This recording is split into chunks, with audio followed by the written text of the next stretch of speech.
Welcome back to my channel. आज का topic है स्वामी दयानंद सरस्वती जी पर हिंदी निबंध लगभग 350 शब्दों में। महर्षि स्वामी दयानंद जी का जन्म 12 फरवरी 1824 ईस्वी को गुजरात के टंकरा नामक स्थान पर हुआ था। उनके पिता श्री अंबाशंकर शिव के भक्त थे, इसलिए उन्होंने अपने पुत्र का नाम मूलशंकर रखा।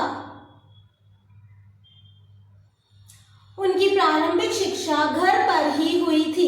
बाद में उन्हें अध्ययन के लिए एक संस्कृत विद्यालय में भेजा गया।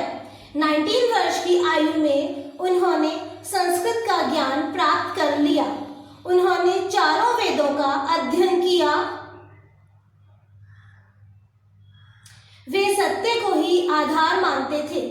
एक बार शिवरात्रि के अवसर पर उन्होंने भी अपने परिजनों के साथ दिन भर व्रत किया। शाम को पूजा अर्चना के बाद सब लोग सो गए। बालक मूलशंकर रात्रि में शिव मंदिर गए। उन्होंने देखा कि चूहा शिवलिंग पर चढ़कर प्रसाद खा रहा है।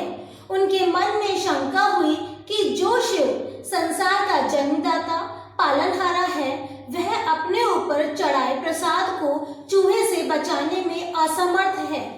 इस प्रश्न का संतोषजनक समाधान न मिलने के कारण वे संसार को नश्वर समझकर घर का त्याग करके चले गए।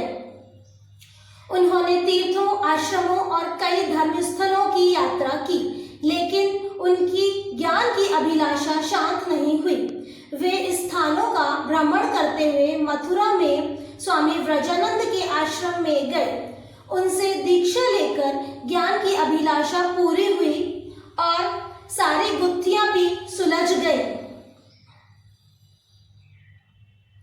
उन्होंने सत्य ज्ञान के संगठित प्रचार के लिए मुंबई में आर्य समाज नामक संस्था का गठन किया। वे कई राजा महाराजाओं से मिले। देखते ही देखते आर्य समाज सारे देश में फैल गया।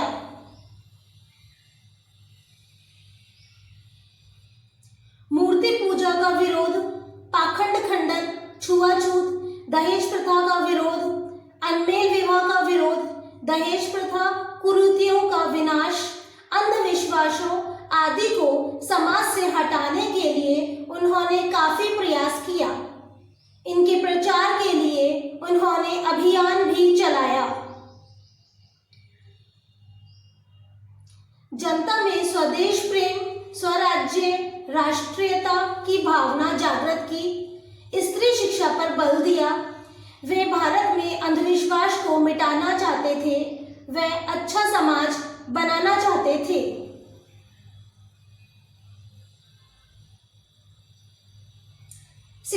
वर्ष की आयु में स्वामी जी को धोखे से विष पिला दिया गया था, जिससे उनका अंत हो गया।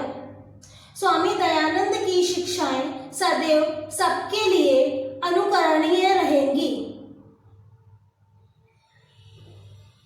Thanks for watching. Please like, share, comment and subscribe.